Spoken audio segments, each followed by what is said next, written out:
नमस्कार. रामकृष्ण हरी मंडळी. भरतखंडे नरदेह प्राप्ती हे तो परम भाग्याची संपत्ती.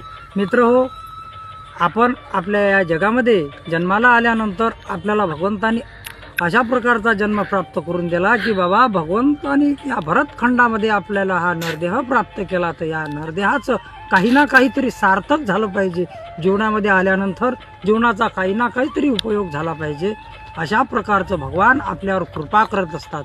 म्हणून त्या भगवंताचा आपण निरंतर भजन केलं पाहिजे, निरंतर चिंतन केलं पाहिजे.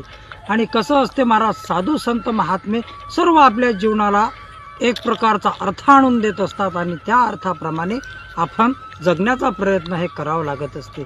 म्हणून महाराज या ठिकाणी साधू संत अनेक प्रकारचे होऊन गेले. त्या साधू संतांनी हाच संदेश दिला की जगामध्ये सुख शांती निर्माण व्हावी, याकरताच महाराज भगवान परमात्मा आपल्या अभंगामध्ये बोलत असतात.